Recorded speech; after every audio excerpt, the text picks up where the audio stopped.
Yes sir, चालू करेंगे question bank से। यस, आ जाओ। यस, जितने भी लोग ऑनलाइन कनेक्टेड है। Yes sir, very good afternoon. आज हम लोग क्या करने जा रहे हैं सर? चैप्टर नंबर 3 का हमें क्या करना है? एमसीक्यू करना है। I am sure chapter number 1 का आप लोगों ने क्वेश्चन बैंक कंप्लीट कर लिया होगा। चैप्टर नंबर 3 हम लोगों ने कॉन्सेप्ट कल पूरे खत्म कर लिए थे। आज हमको क्या करना है? एमसीक्यू करना है। यस, तो एमसीक्यू अगेन हमारा वही पार्ट रहेगा। ये एमसीक्यू जो बुक है, इससे सिलेक्टिव क्वेश्चंस हम लोग हर पैटर्न के लेते जाएंगे एंड वी विल ट्राई कुछ 70-80 एमसीक्यूज हम इसमें से ट्राई करें खत्म करने के। यस और नो? से यस, राइट। तो सबसे पहले कंसेप्ट पे आ जाते हैं हम लोग। सबसे पहले एमसीक्यू नंबर 1, इसको तो देख ही लो। बताओ जल्दी से, MCQ number 1, what is production? क्या मैं कह सकता हूं production means creation of a utility? Yes और no? Production means creation of a utility. So answer क्या होना चाहिए? बोलो जल्दी से। ए। तो answer should be A, creation और एडिशन ऑफ यूटिलिटी। अच्छा जी। Third, which of the following is considered as production in economics? देखिए, इसमें देखिए हम कोई भी चीज को प्रोडक्शन कब कहते हैं? जब उसमें से कोई कंसिडरेशन मिल रहा होगा। यस, अब देखिए आंसर इसमें ए होना चाहिए, क्योंकि सिंगिंग बिफोर फ्रेंड्स इसमें कोई कंसिडरेशन मिलने नहीं वाला, इसलिए आंसर ये नहीं होना चाहिए। Second, preventing child from falling in a manhole, इसमें भी कोई कंसिडरेशन नहीं मिलने वाला। और पेंटिंग फॉर अ प्लेजर, इसमें भी कंसिडरेशन नहीं मिलने वाला। पर हाँ, टाइलिंग ऑफ सॉइल के लिए आपको क्या मिल सकता है? कंसिडरेशन मिल सकता है। इसीलिए आंसर क्या होना चाहिए? ए। यस। एक और क्वेश्चन नंबर 4 भी देख लो। Which of the following statement is true? Which of the following statement is true? Service of doctor is considered as production. Men can create matter. देखो ये आंसर तो हो नहीं सकता, because men cannot create matter. Service of housewife is considered as production. No, क्योंकि इसमें again consideration नहीं है. Men can create a table. He creates matter. Man matter create ही नहीं कर सकता. The service of doctor is considered as production because doctor के against में उसको क्या मिलेगा? Consideration. Yes or no? Right? Okay. Sixth, in economic, entire process of dash is nothing but creation of utility. Entire production, entire activity of production. Is that done? Yes. बताइए 9th, according to dash production is an organised activity. याद करो किसके जैसा था? Answer is Bates and Parkinson. तो answer क्या होना चाहिए बेटा? डी। यस, याद आ रहा है क्या? राइट। फैक्टर ऑफ प्रोडक्शन पे कुछ क्वेश्चन ले लेते हैं। आइए 13 सॉल्व कीजिए। डैश आर फैक्टर और resources which make it possible to produce goods and services. Land, labour and bank, capital owner, man power, land, labour, capital, entrepreneur, ability. Answer should be D. Yes और no? 15th,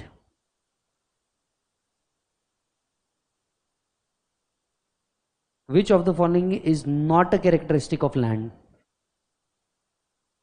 Its supply is limited. Correct. It is immobile. Yes. Its usefulness depend upon human efforts. Yes. तो एक ही चीज बचती है फिर, it is produced by our forefathers. Yes, because land is considered as a free gift of nature. Yes or no? Okay. 20th,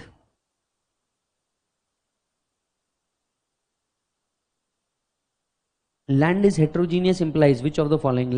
Two lands are not alike. Yes or no? 23rd, supply of land is elastic, perfectly inelastic या inelastic?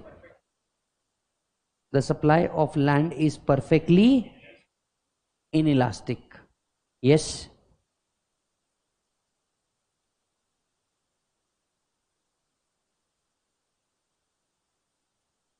26, which of the following is not a characteristic of labor? Not a characteristic of labor. Is labor perishable? Yes. It has weak bargaining power, yes. Labor and laborer power cannot be separated, yes. Labor is not mobile, जबकि answer क्या है, labor is mobile, yes or no. 29. Labor is highly perishable in the sense that life of labor is short. Laborer sell his labor against wages but retain the capacity to work. The labor is always low priced, or laborer cannot store labor. Laborer cannot store his labor. Why? Because आप store नहीं कर सकते. A day of labor lost cannot be recovered. Yes or no? Right? 32. Which of the following is not a necessary function of entrepreneur? Supervision of day to day activities, क्योंकि इसके लिए वो managers hire कर सकता है. Yes. 35. Which of the following is not a passive factor of production? क्योंकि labour क्या है, एक्टिव फैक्टर ऑफ प्रोडक्शन है. Yes. 36. Which of the following may be regarded as a part of social capital? Roads and bridges can be called as a social capital. Everyone? Yes. 37. 3 stages of capital formation are. Answer should be A. बहुत fantastic. चलिए भैया, यहां तक के बराबर चल रहे हैं.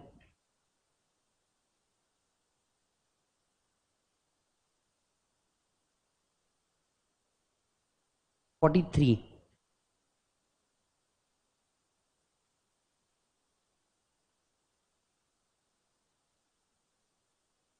The minimum objective of all kind of enterprises is to survive or stay alive. This may be regarded as the organic objective. Everyone?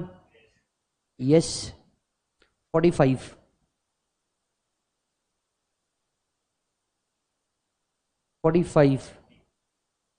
Dash mobilize the factor of production, combines them into right proportionate. Is it the entrepreneur? According to dash, ये सबसे ज्यादा बार पूछा गया है. According to dash, the true function of entrepreneur is innovation. Computer definition. चलिए, production function का definition. 48.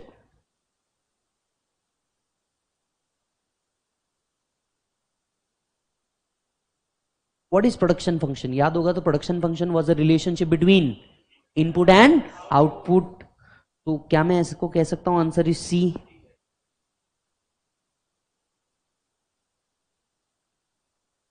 (51)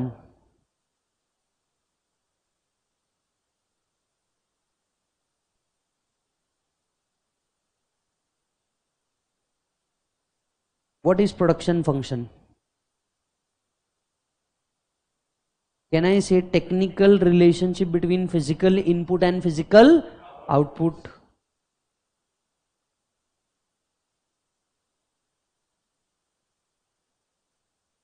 (54) Dash shows the overall output generated at a given level of input. क्या इसे हम प्रोडक्शन फंक्शन कह सकते हैं?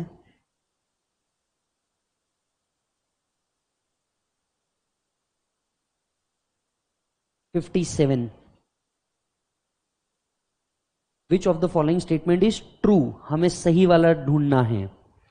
After inflection point of the production function, a greater use of variable input induce reduction in marginal product. आपको नहीं लगता ये भी ट्रू दिख रहा है? लेकिन ये पॉइंट ऑफ इन्फ्लेक्शन के बाद ही बोल रहा है, जबकि पॉइंट ऑफ इन्फ्लेक्शन तो टीपी पे होता है, एमपी पे होता ही नहीं, इसलिए ये हो नहीं सकता. B, before reaching the inevitable point of decreasing marginal return, the quantities of output can be increased at an increasing rate. C, at the first stage of correspond to the range in which AP increase as a result of utilizing increased quantity of input. The first stage correspond to the range in which AP is increasing as a result of increasing quantities of input. Well, the answer क्या होना चाहिए? D, all of the above. क्योंकि देखो ये तो सही है ही कि पॉइंट ऑफ इन्फ्लेक्शन के बाद एक भी वेरिएबल इनपुट आपके एमपी को क्या करेगा, रिड्यूस। ये तो करेक्ट है ही। आपको अगर याद होगा तो ये कंसेप्ट है किसके ऊपर based, MP, that is variable proportion. दूसरा, before reaching the inevitable point of decreasing marginal return the quantities of output obtain can be increase at a increasing rate. Before reaching inevitable point मतलब maximum point of MP के reach करते हुए जैसे जैसे आप factor बढ़ाते जाएंगे वैसे वैसे क्या एमपी बढ़ता जाएगा, यस। यानी ये भी एमपी के रिलेटेड है। और तीसरा का इससे रिलेटेड है बेटा, AP. Answer should be all of the above.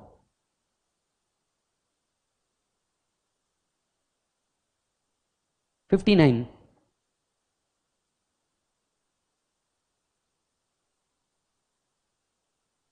Short term as economist uses the phrase is characterised by, short term का क्या कैरेक्टरिस्टिक्स है? देखो, all factor of production are fix, no variable, ये तो हो नहीं सकता। ऑल इनपुट आर वेरिएबल, ये भी नहीं हो सकता। Greater period but shorter than one period, ये भी हो नहीं सकता, क्योंकि हम शॉर्ट रन या लॉन्ग रन को पीरियड के हिसाब से देखते नहीं। शॉर्ट रन के अंदर में बेटा एक इनपुट क्या माना जाता है, फिक्स, और बचा हुआ इनपुट वेरिएबल। यानी आंसर क्या होना चाहिए, ए।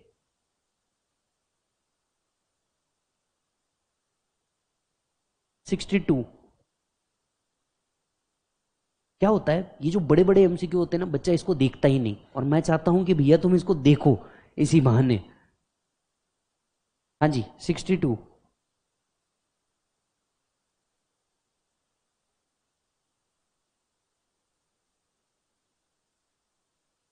Which one in the short run firm's product curve shows that TP begin to decrease when AP begins to decrease but continues to increase at decreasing rate? गलत, क्योंकि आपका टीपी तब तक नीचे नहीं आता जब तक आपका एमपी निगेटिव नहीं पहुंच जाता, जीरो नहीं, निगेटिव नहीं पहुंच जाता, तो पहला वाला तो आ नहीं सकता। When MP is equal to AP, AP is decreasing but at highest rate, गलत, ये भी नहीं होता। AP अपने मैक्स पे होता है तो MP is equal to AP होता है, तो ये भी नहीं है। When marginal product curve cut the average product curve from below, the average product curve is equal to marginal product curve, गलत। When AP is max, MP is equal to AP, answer क्या आना चाहिए, डी। In stage 2 TP increase at a diminishing rate, MP नीचे जाता रहता पर TP ऊपर जाता रहता है at a diminishing rate and reach the maximum at the end of this stage, yes और नो। टीपी कहां पहुंच जाता, मैक्सिमम। तो जहां MP is equal to zero, TP is equal to कहां पहुंच जाता बेटा, max. Are you getting the point? 63। long period production function is related to law of return to scale। बताइए, long run does not have, long run does not have fixed cost, क्योंकि long run के अंदर में सारी की सारी cost कौन सी होती है, वेरिएबल कॉस्ट। 65।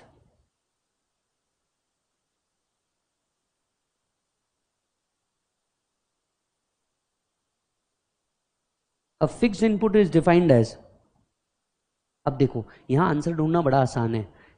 अगर फिक्स्ड इनपुट है मतलब उसकी क्वांटिटी चेंज होती नहीं, तो जहां जहां ऑप्शन में दिख रहा होगा, जहां जहां ऑप्शन में दिख रहा होगा कि भैया इस can input whose quantity can be quickly changed, नहीं हो सकता।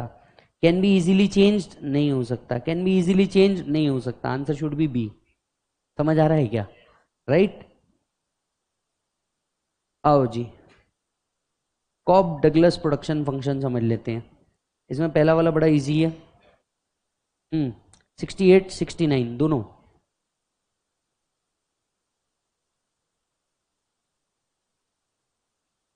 The whole of manufacturing in USA, yes. Next, labour and capital, ऐसे दो ही फैक्टर को पकड़ा जाता है, labour raise to the power alpha and capital raise to the power beta. याद आ रहा है क्या?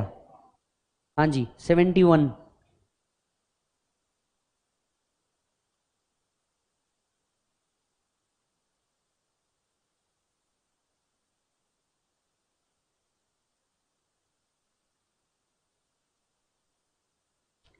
Is the answer B, increasing return to scale when a plus b is greater than 1। चलिए 73 पे चलिए। अब देखिए मेरे हिसाब से ना इसका आंसर जो दिया गया है ये गलत है ना, इसका जो आंसर दिया गया है ये गलत है। आप एक बार फिर भी चेक कीजिए, आपके हिसाब से पहले इसका आंसर क्या आना चाहिए वो देख लो।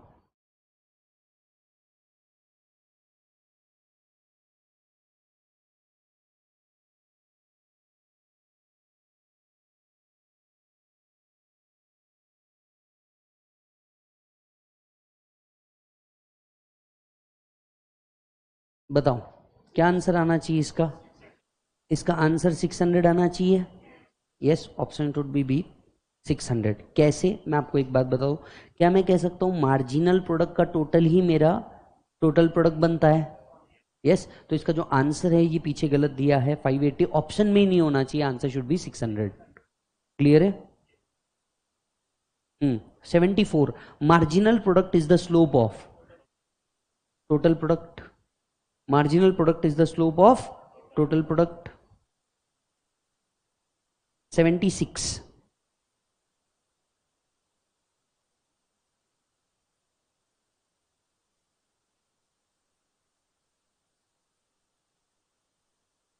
in what is the total output, what is the total output when 2 laborers are employed? क्या मैं कह सकता हूं 180? yes or no? कैसे निकाला? that is sum of marginal product is equal to total product। which of the following is correct?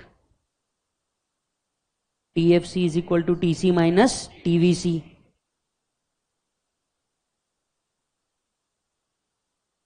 Eighty.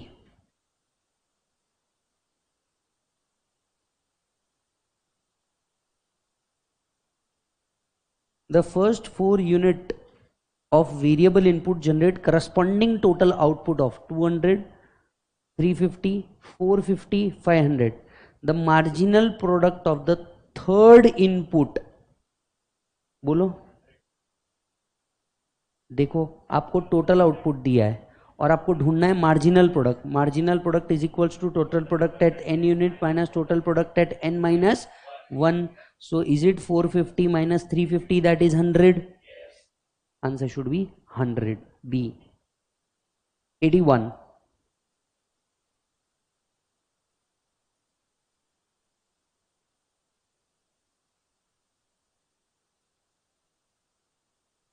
the use of the diagram to answer the following question।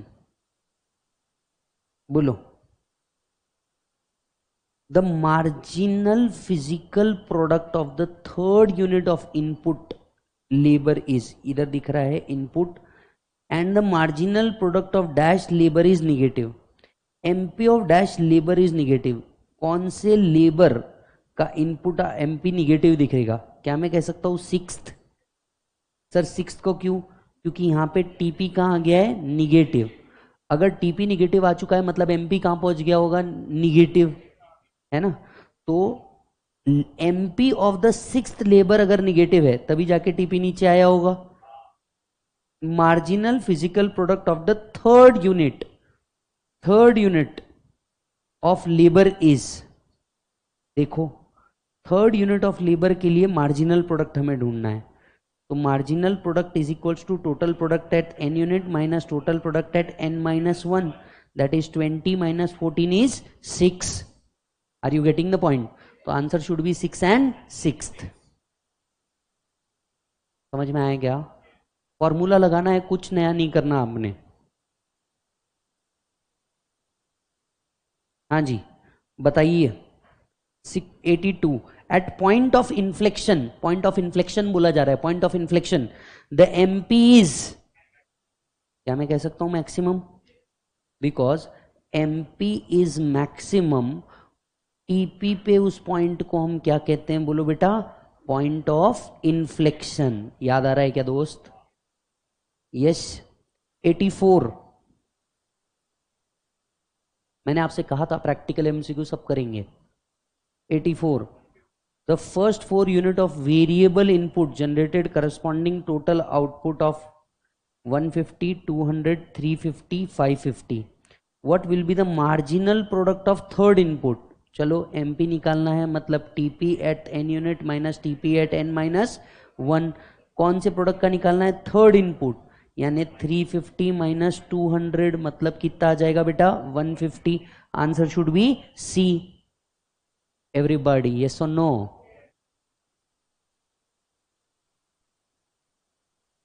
$85.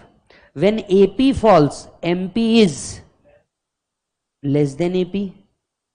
याद है, MP पहले ऊपर जाता है और MP नीचे आते वक्त भी पहले नीचे आता है. 86.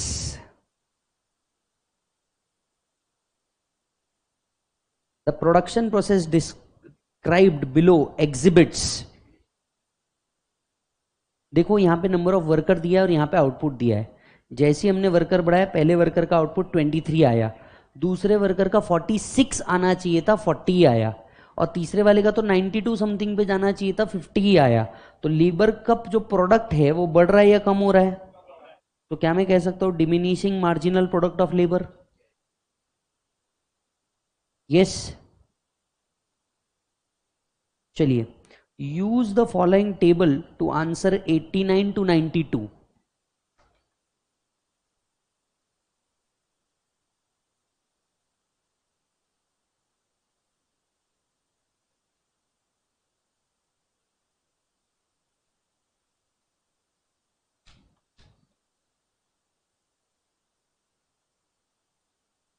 देखो, क्या मैं कह सकता हूं इधर 18 आएगा, that is sum of MP is called as TP, and difference of TP is called as MP.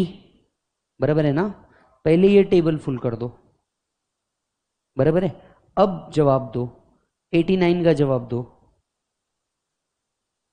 Is it 6? MP का फॉर्मूला क्या है? TP at N unit minus TP at N minus 1. तो 24 माइनस 18, आंसर क्या आना चाहिए? 6. Everybody, are you getting the point? Yes.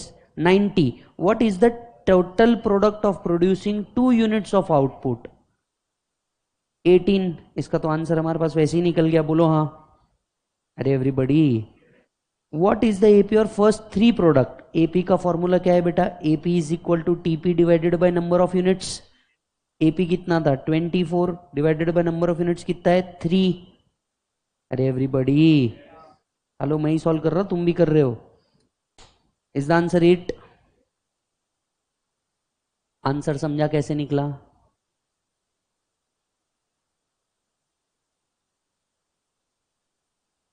चलो 92. What is the AP of first 3 unit of output? I guess, is it the same question? yes or no? But I guess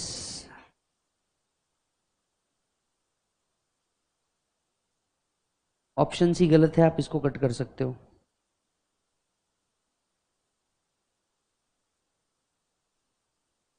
ninety six पे आइए.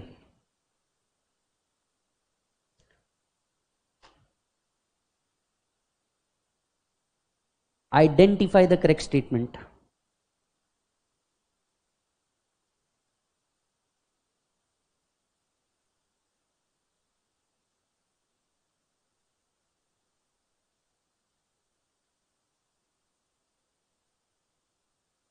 क्या मैं कह सकता हूं answer is a?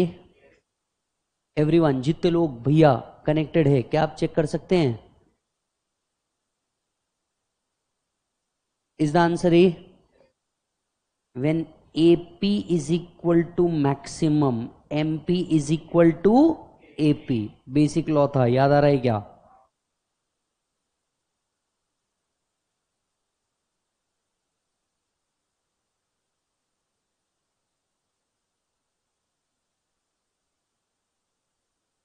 Which of the following is correct? एक minute, 96 हो गया ना? इजी है, ये इजी है. 100. आराम से पढ़िए.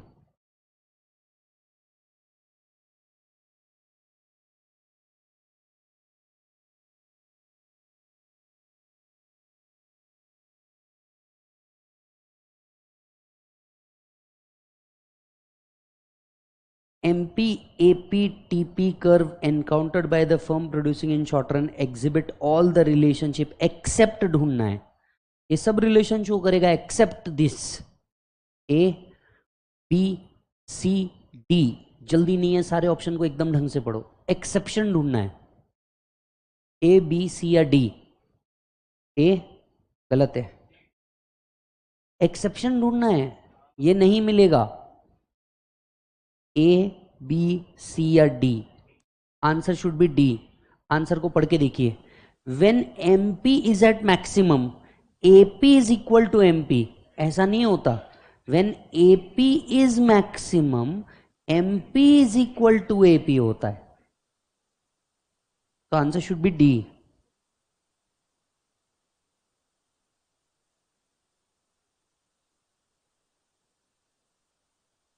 One 103।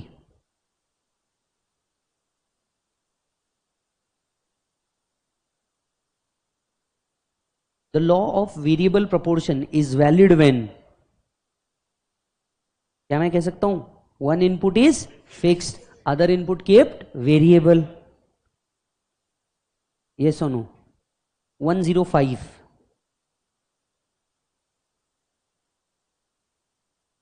Diminishing marginal return in the first 4 unit of variable input is exhibit।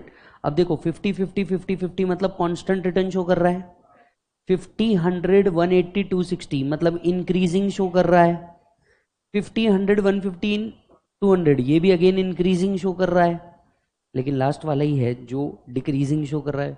50 का 100 होना चाहिए था, 50 का क्या हो गया 90, तो आंसर शुड बी डी। चलिए 107।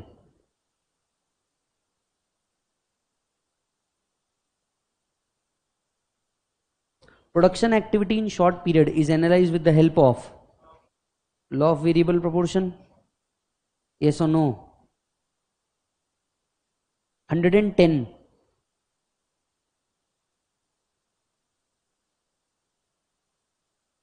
The law of variable proportion are drawn under all the assumption except this assumption. Technology is changing, जबकि हम टेक्नोलॉजी को क्या मानते, नॉट चेंजिंग मानते, मतलब हम क्या मानते मालिक, constant. Yes 111। Market is important.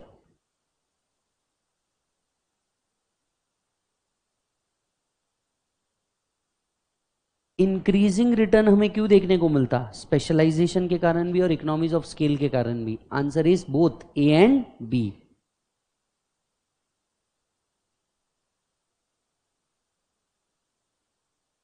Hundred and 13।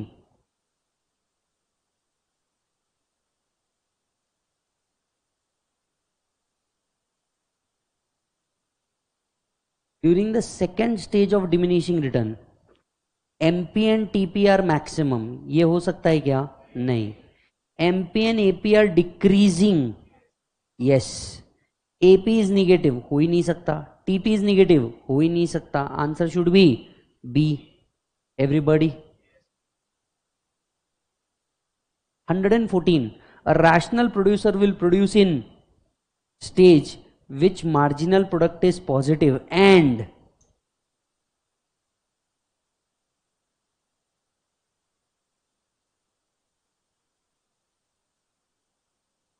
the answer is C, MP is lower than AP।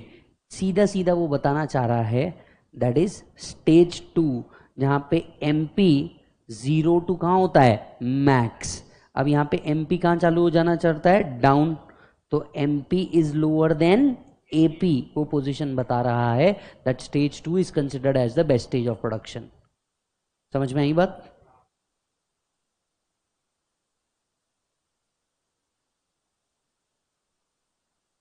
Hundred and 16।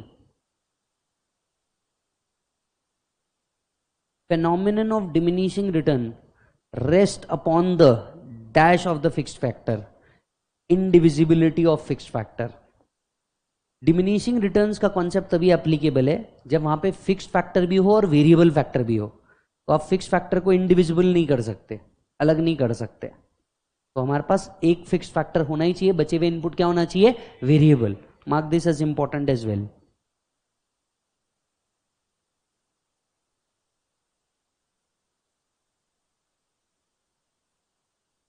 Hundred and 119,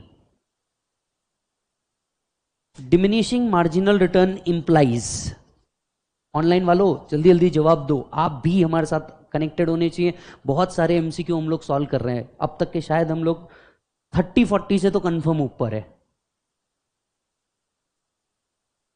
diminishing marginal return implies, mark this also as important. अगर मेरे marginal return कम हो रहे हैं, इसका एक ही मतलब होता है मेरा मार्जिनल कॉस्ट बढ़ रहा है। यस और नो? तो answer should be increasing marginal returns. Answer should be increasing marginal returns, increasing marginal cost.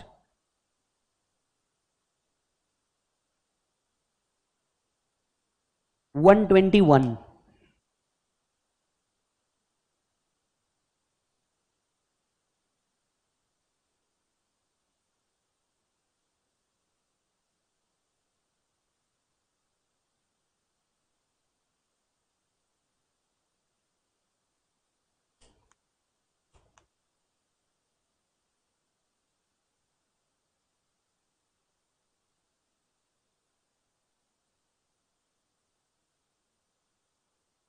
Diminishing returns कब देखने को मिलते हैं आपको?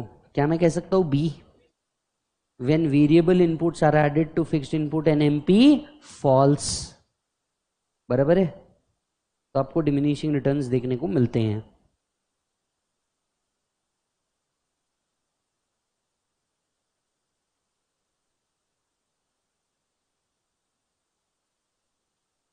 One 127,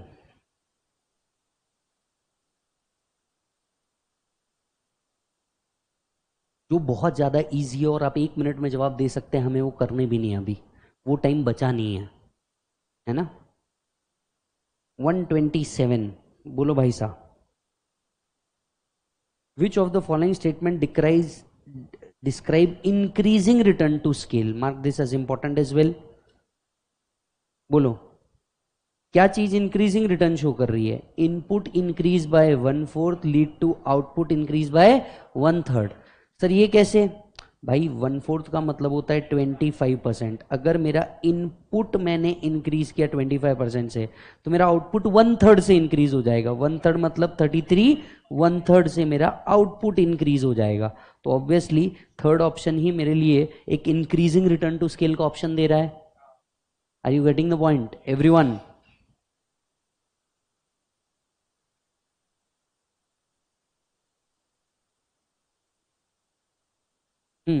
130 and 131 both.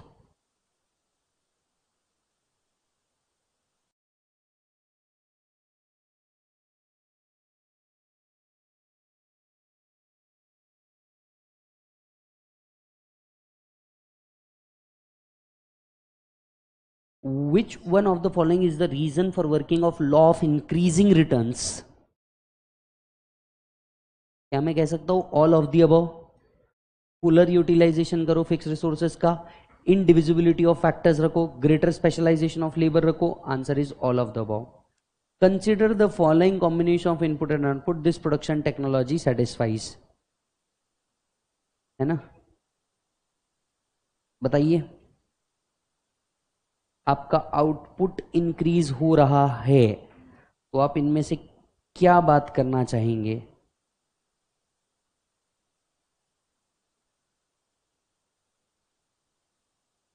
Answer should be constant return to scale. देखो इंक्रीजिंग तो वो है ही, लेकिन इंक्रीजिंग है एक फिक्स्ड नंबर में। आप ये कोई भी प्रोपोर्शन बदलो, ये देखो प्रोपोर्शन वो लोग क्या बदल रहे हैं, 2-2 से अपना इनपुट चेंज कर रहे हैं और आउटपुट आपका 1-1 से चेंज हो रहा। तो that is showing an constant output. Answer should be constant return to scale. Mark this as also important.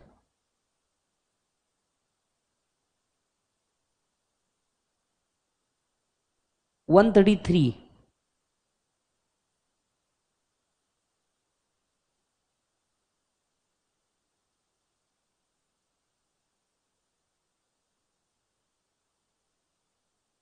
A change in the scale means that all factor of production are increased or decreased in the same proportion. Answer should be all. 135. When output decrease by 20% due to increase in input by 20%, this stage is called as the law of constant return to scale.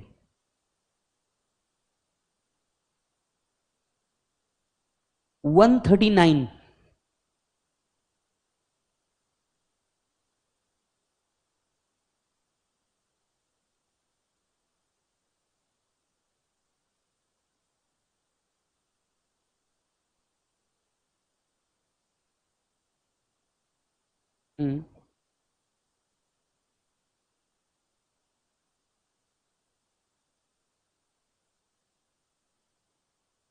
When the output decrease by 20% due to increase in input by 20%.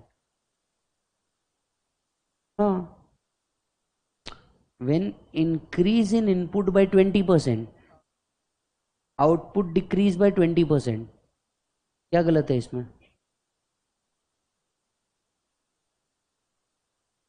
बराबर है? Answer इसका आना चाहिए none of the above. एकदम बराबर. मैं mistake कर गया था पढ़ने में. अगर मेरा इनपुट इंक्रीज कर रहा है 20% में, तो मेरा आउटपुट भी इंक्रीज करना चाहिए 20%. इन्होंने आउटपुट डिक्रीज लिखा है. Answer should be D. 139.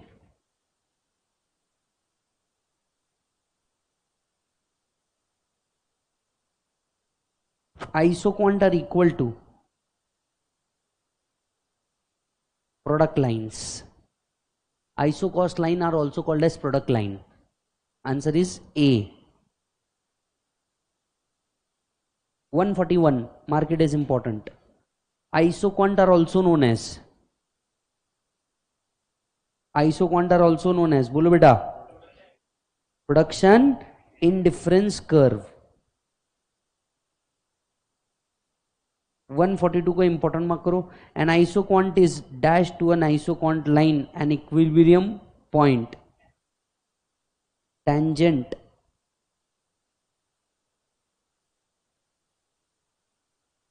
145. Which of the following statement is true in relation to an isoquant curve?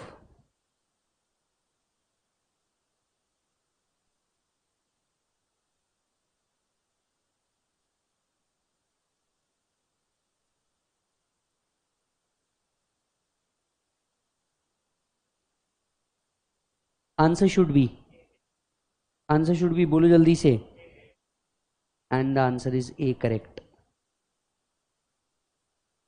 वाह भैया. 146 इंपॉर्टेंट मार्क करो.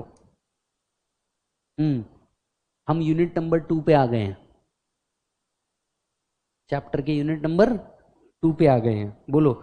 Suppose the total cost of production of commodity x is 125. Out of this implicit cost, एक minute, total cost कितनी है? 125. इसमें से implicit cost कितनी है? 35. एंड नॉर्मल प्रॉफिट मेरा 25 है. तो मेरी एक्सप्लीसिट कॉस्ट कितनी हुई? बोलो जल्दी.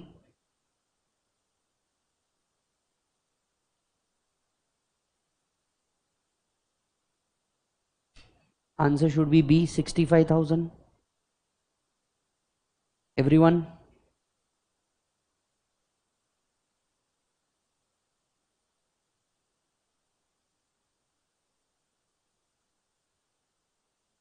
$150.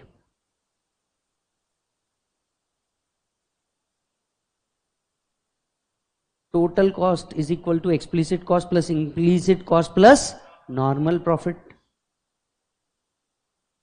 Yes sir. ये इजी है, ये भी इजी है. 154 पे आइए. Economic cost exclude which of the following?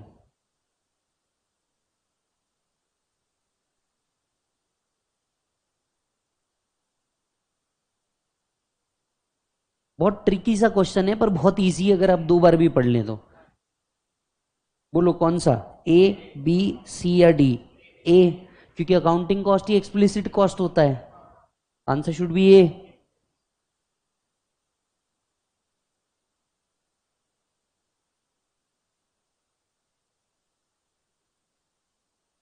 ये वापस रिपीटेड है।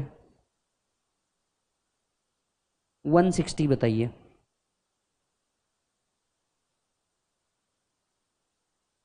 Accounting cost is dash of economic cost.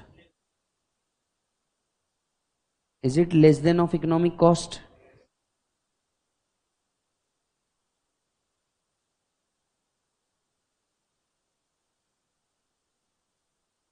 One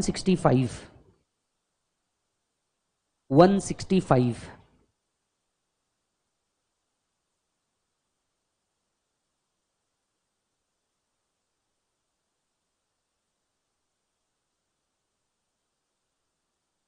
Outlay cost involve financial expenditure at some point of time and hence are recorded in the books of accounts.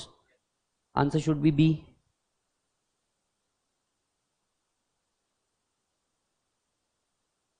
(167). The cost of a thing in terms of alternative given up is known as, alternative जो आप छोड़ रहे हैं उसको हम क्या कहते हैं? Opportunity cost.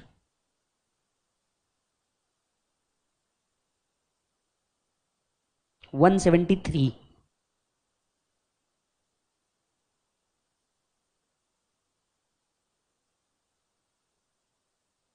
कमॉन ऑनलाइन वालों जल्दी से जवाब दो।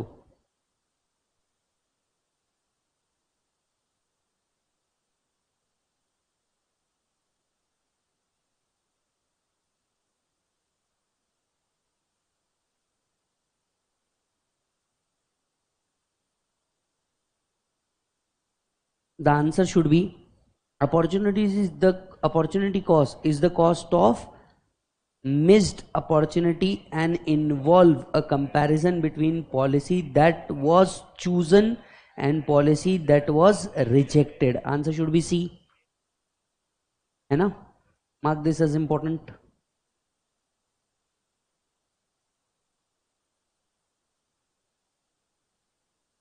चलिए 177।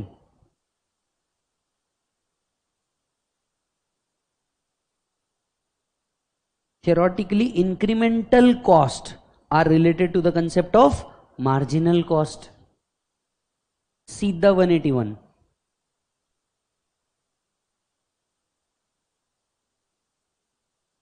Which was incurred first? बोलो। Historical cost, the cost incurred in past. 184।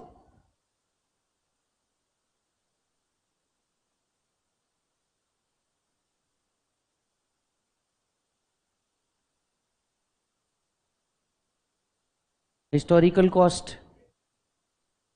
भाई देख, अगर किसी एसेट की कॉस्ट कंटिन्यूसली डिक्रीज हो रही है तो उसकी हाईएस्ट कॉस्ट क्या होगी? हिस्टोरिकल, क्योंकि वहीं से तो सब डिक्रीज होते हुए आ रहा होगा। समझ आ रहा है? तो वो क्वेश्चन थोड़ा उल्टा बोला हुआ है। हाँ जी 189।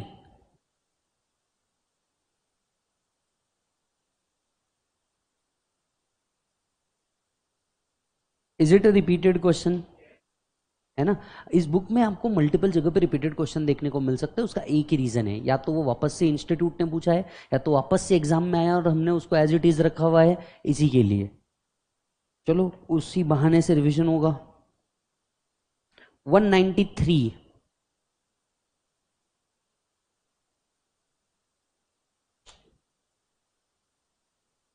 cost function is a function which is obtained from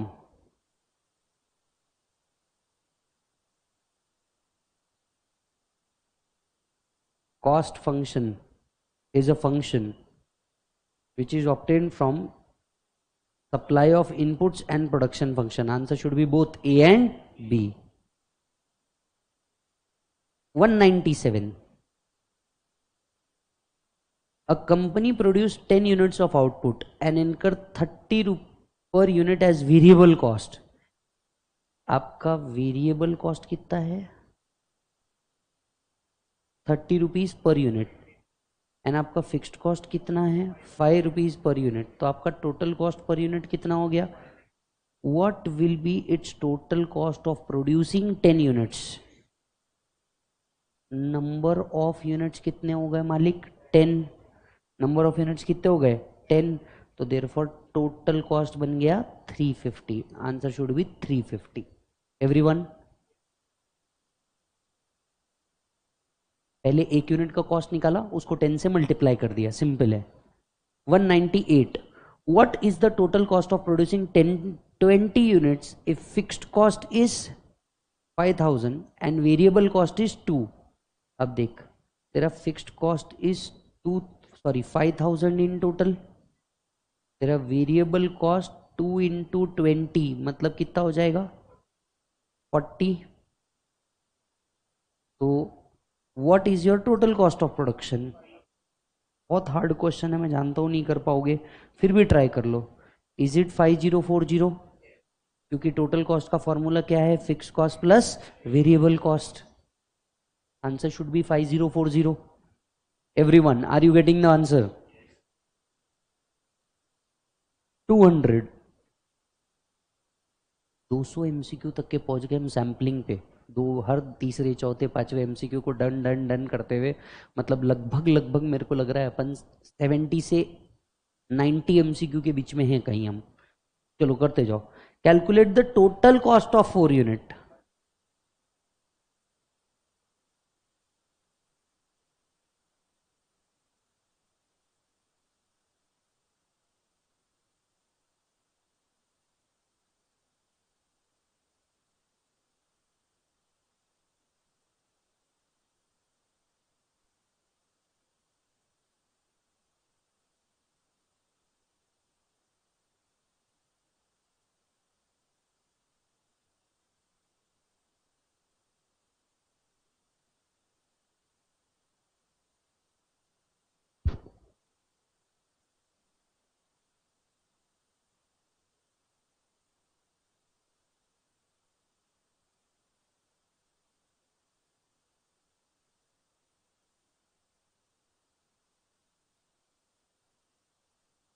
बोलो जल्दी।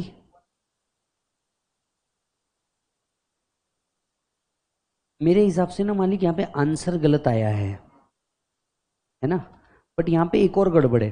देखो नंबर ऑफ यूनिट्स में यहाँ पे 2 और 4 लिखा है, मतलब 3 इज मिसिंग, जिसके कारण ये इनकम्प्लीट है, हम इसे कट कर सकते हैं। 201 भी देखिए, the total cost of 4 units,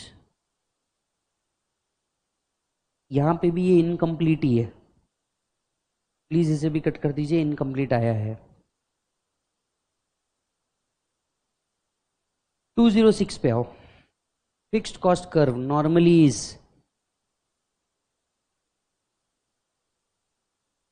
U shaped है ना?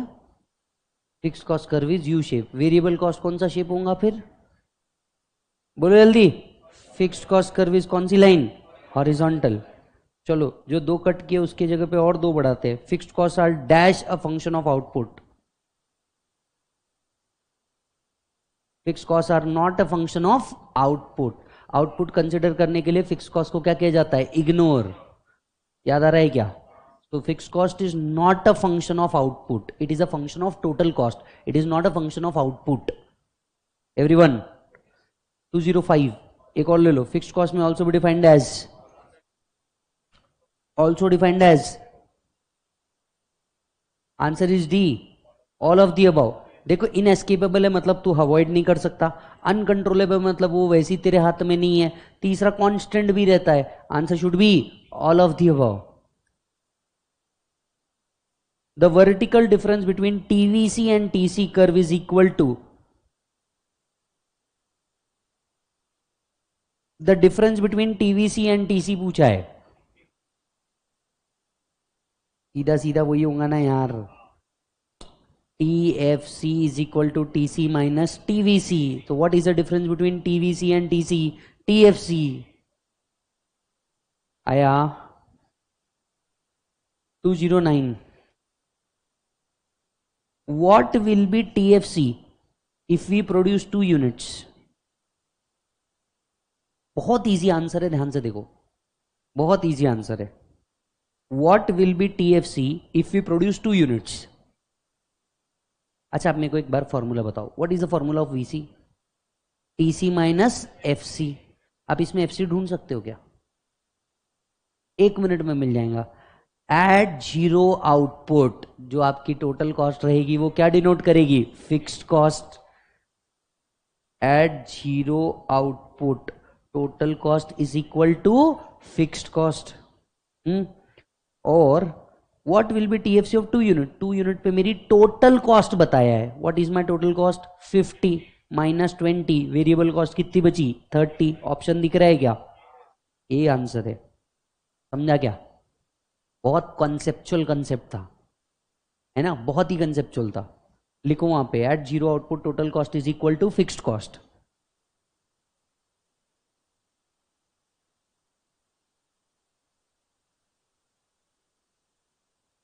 Is that done? 210। Take your time, solve it.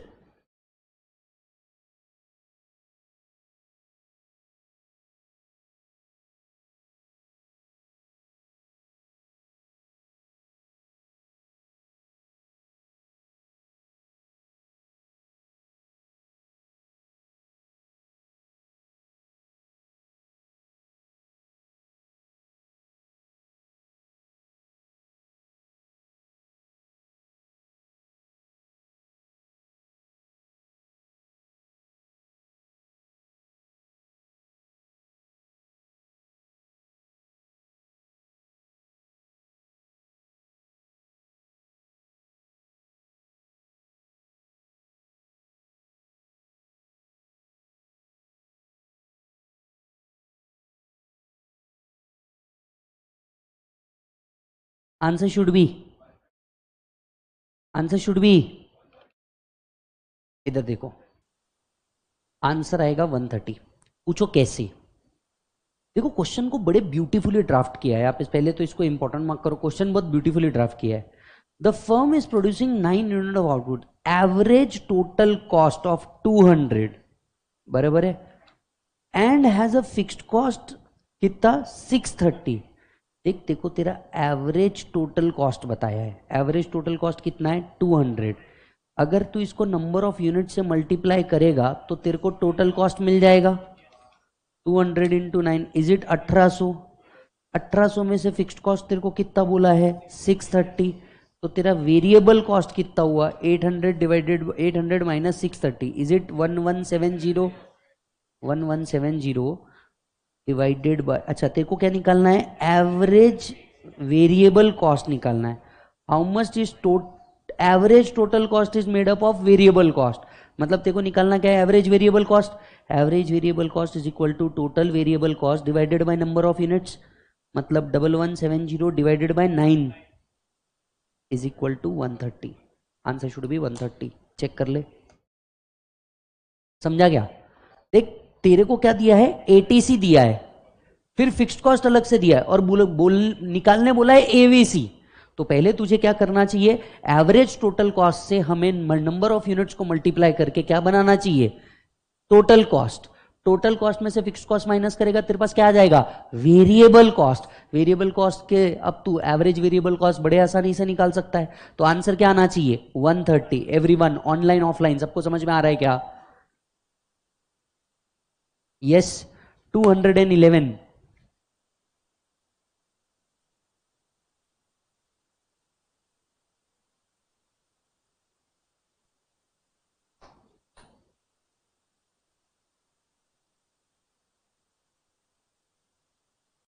Check that question again. Average total cost दिया है, एवरेज टोटल कॉस्ट इंटू 7 करोगे, यूनिट्स को मल्टीप्लाई करोगे तो तुम्हारा टोटल कॉस्ट निकल जाएगा। Everybody, is it 1050? इसमें से फिक्स्ड फैक्टर का कॉस्ट इज इट 350? तो वेरिएबल कॉस्ट बच जाएगा, इज इट 700? अरे everybody, how much the producer और not, how much is the average total cost is made up of variable cost.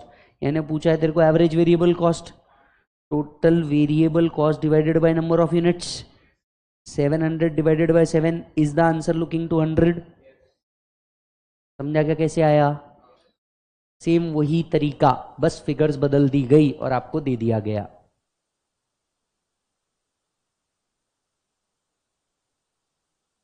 आया क्या? कम ऑन, 217,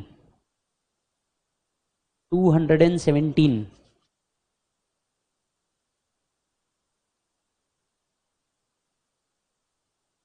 अगेन बहुत ही गजब का क्वेश्चन है और बहुत इजी है, मैंने तुम्हें कंसेप्ट ढूंढना निकाल दिया।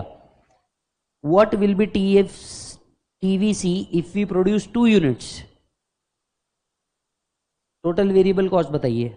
अच्छा मेरे को एक बात बताओ,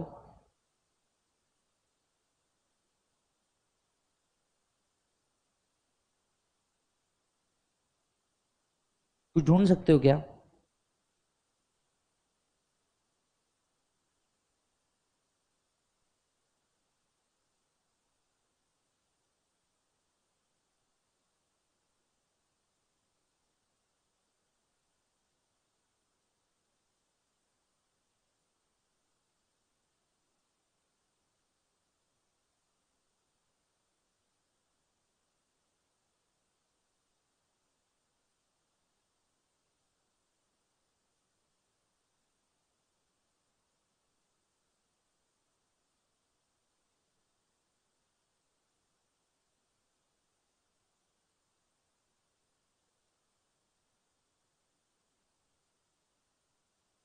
यहां पे भी आंसर कुछ डिफरेंट आना चाहिए मेरे हिसाब से।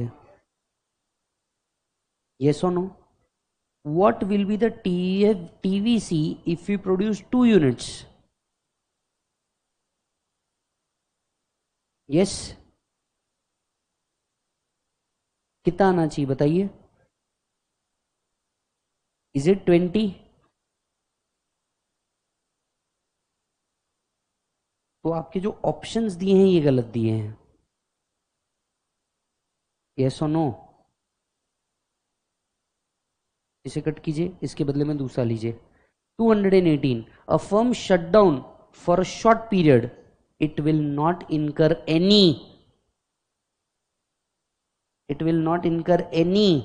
variable cost. 219, dash are those costs which change with the change in output, dash change with the change in output, variable cost. Yes or no?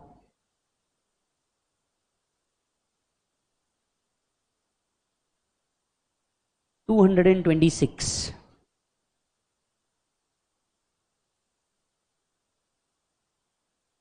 average fixed cost can be obtained through total fixed cost divided by total units. 228, which of the following cost curve is never U-shaped? Total fixed cost curve, क्योंकि वो parallel straight line रहेगा। Everyone yes और no? 229, AFC curve is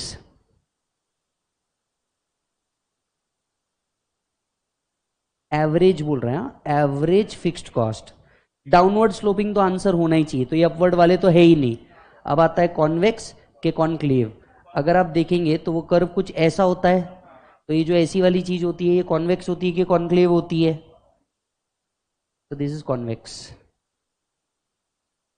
this is convex, con वाला wax.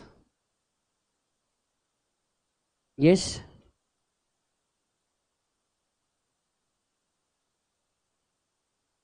236,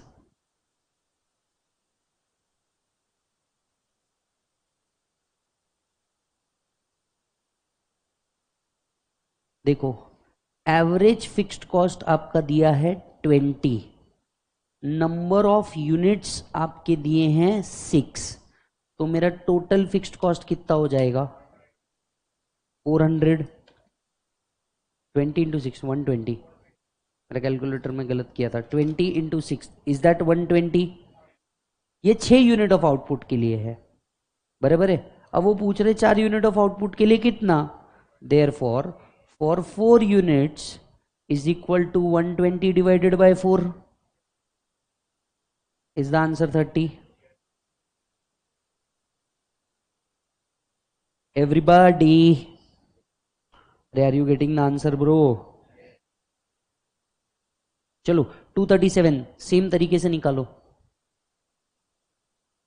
average fixed cost is 40, number of units is 12, तो total fixed cost कितना हुआ 40 into 12 is it 480. What will be the average fixed cost eight 8 units, तो 480 divided by 8, average fixed cost कितना बन जाएगा मेरा 60. तो इस आंसर शुड बी ए. समझ में आया क्या? प्रैक्टिकल जिससे आपको डर था खत्म हो रहा है क्या धीरे धीरे? मैंने आपको पहले ही बोला था डरने का नहीं. भिऊ नको मी तुझ्या समोर उभा आहे. यस चल बेटा 239 कर. 239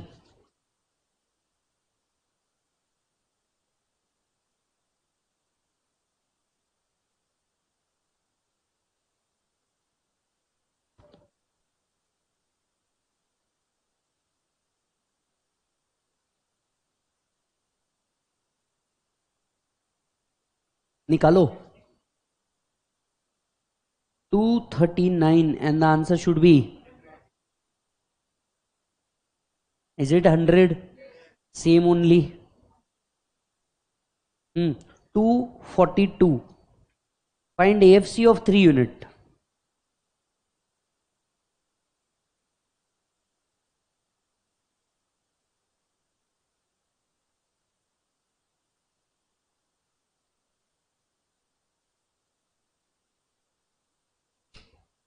And the answer should be, is it 5? पूछे 5 कैसे आएगा? आप क्वेश्चन रीड करने में बहुत छोटी सी गलती कर रहे हैं. क्वेश्चन क्या पूछा है? Average fixed cost. बराबर है. Average fixed cost is equal to fixed cost upon number of unit. What is fixed cost? At zero output, at zero output total cost is equal to fixed cost. तो fixed cost मेरी 15 हुई, divided by number of unit 3 हुए, तो answer तो 5 ही आएगा ना दोस्त. समझा क्या? क्वेश्चन पढ़ने में तू बेसिक गलती कर रहा था. समझा क्या? टेबल वेबल देख के फिगर विगर देख के टेंशन नहीं लेने का. अपने फॉर्मूले को बिल्कुल दिल में उतार करके लेके जा. कुछ भी बोले टेंशन नहीं लेने का. तूने पढ़ा है और बहुत अच्छे से पढ़ा है, टेंशन मत ले. बस शांति से सॉल्व कर. चल 243 सॉल्व कर इसी बेसिस पे.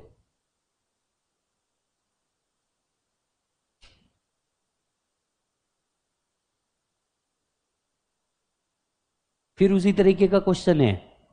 समझा क्या? तेरे को क्या पूछा है? AFC पूछा है. तो FC divided by number of units at zero output जो टोटल कॉस्ट रहेगी वही क्या डिनोट करेगी? Fixed cost divided by number of unit. Is the answer 290. Everybody समझ रहा है क्या? तो ये क्वेश्चन देख के डरने का नहीं, बहुत सिंपल है. एवरेज कॉस्ट कर्व इज, मैं नहीं बता रहा. बोलो average cost curve is U shape. चलो 247.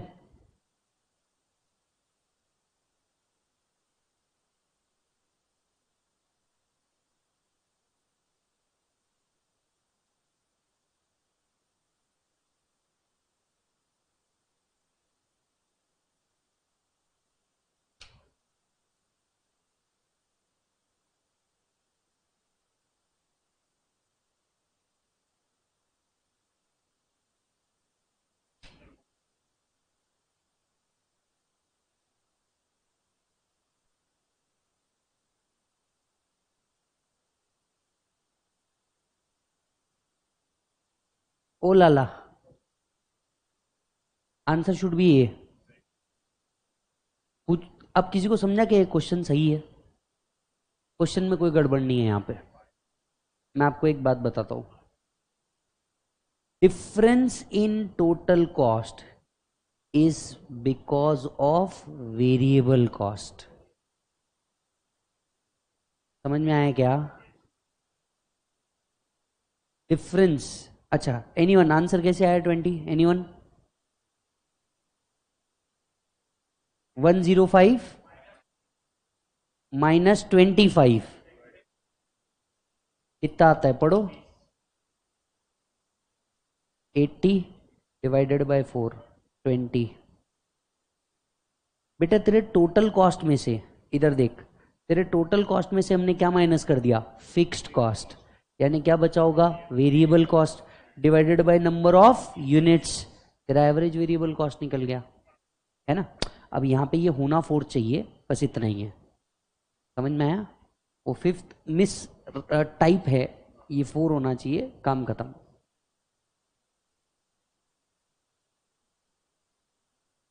हाँ जी, 249।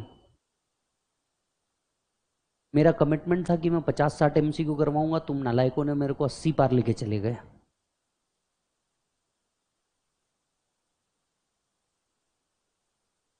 चलो 249।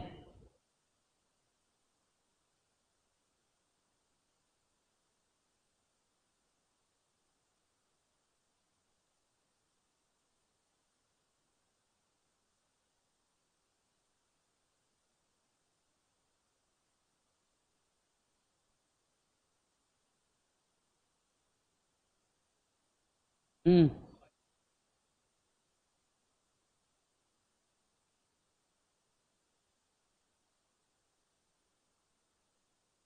आंसर शुड बी, पक्की बात, आप जीते।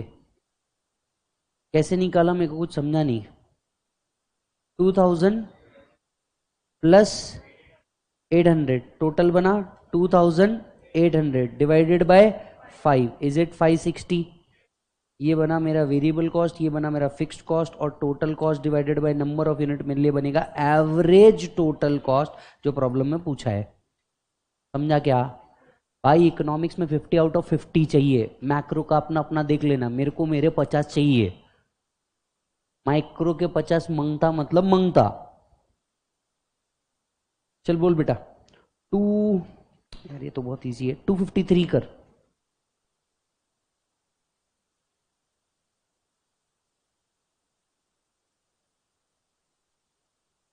अब तुमको समझ जाएगा ये 1 मिनट में। वापस से पूछा है average total cost, variable cost 1000, fixed cost 400, total cost बनेगा 1400 divided by number of units 5, तो एवरेज टोटल कॉस्ट बनेगा 280। Everybody?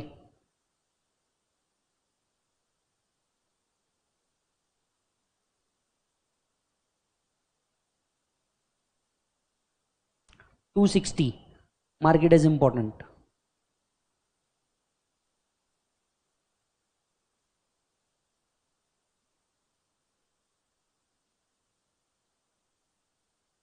Marginal cost curve of a firm in a perfectly competitive industry, deficit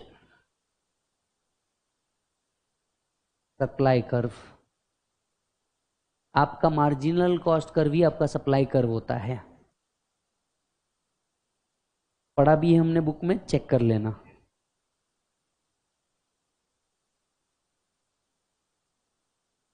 चलो 263।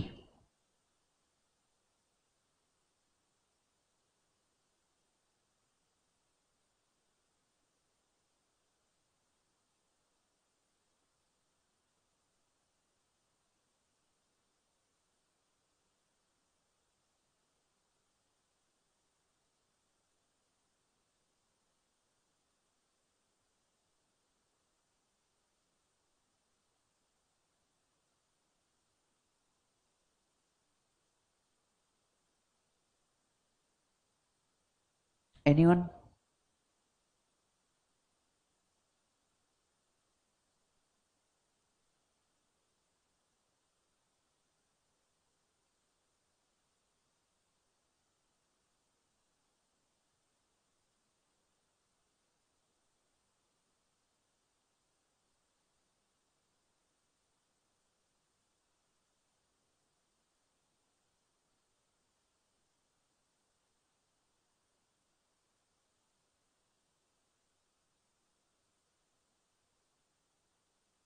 कितना?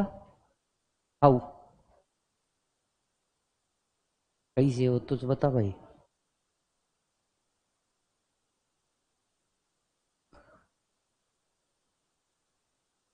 हम्म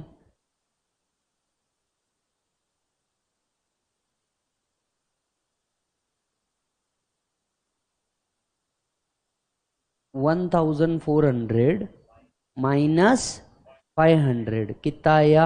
900। ये कितने यूनिट्स के लिए आया? 30 units divided by number of units 30। तो ऐसे तुमने क्या निकाल दिया? 30।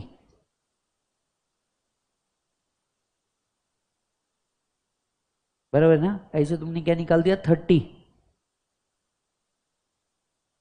बराबर ना? क्या निकाला क्या तुमने वो तो बताओ।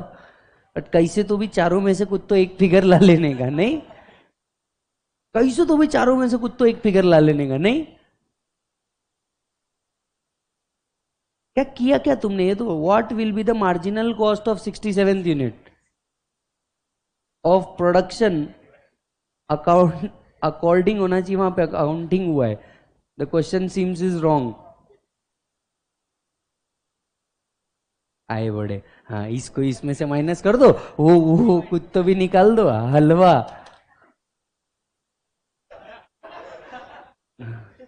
चलो 265।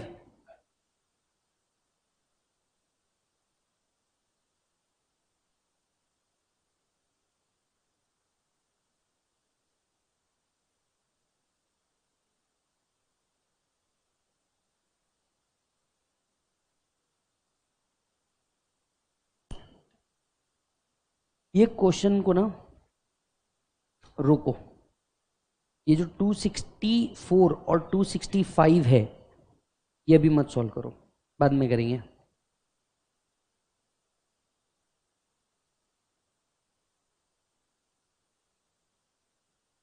ये जो मार्जिनल कॉस्ट की प्रॉब्लम है, ये जो मार्जिनल कॉस्ट की प्रॉब्लम है, इसको हम क्या कर रहे हैं? पेंडिंग रख रहे हैं और इसको हम कल सॉल्व करेंगे। एक बार जाओ मार्जिनल कॉस्ट के फॉर्मूलेस पढ़ के आना। 281।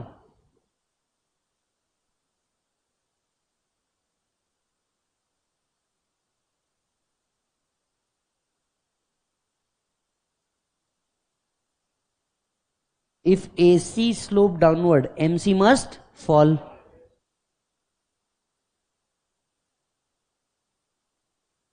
Long run average cost curve 284. Planning curve is related to which of the following? Long run average cost curve 287. Important mark करो।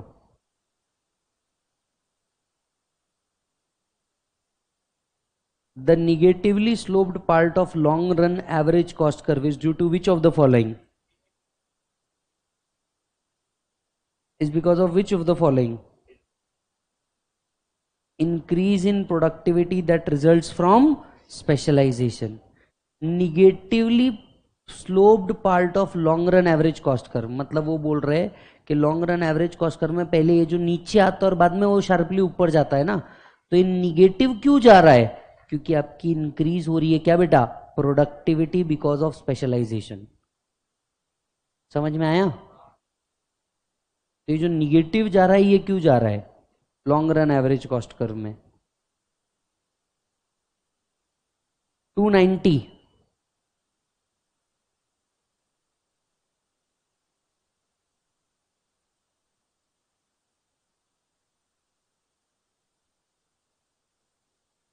Increasing return to scales.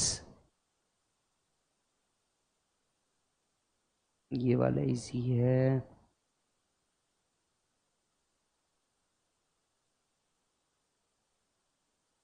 298।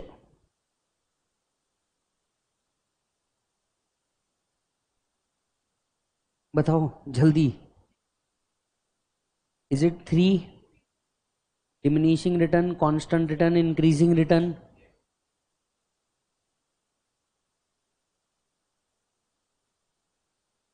304। चलो लास्ट के दो तीन करेंगे। 304।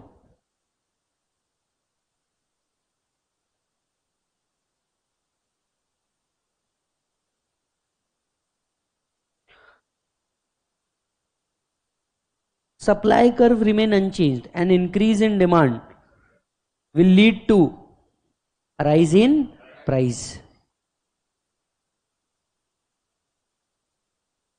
311.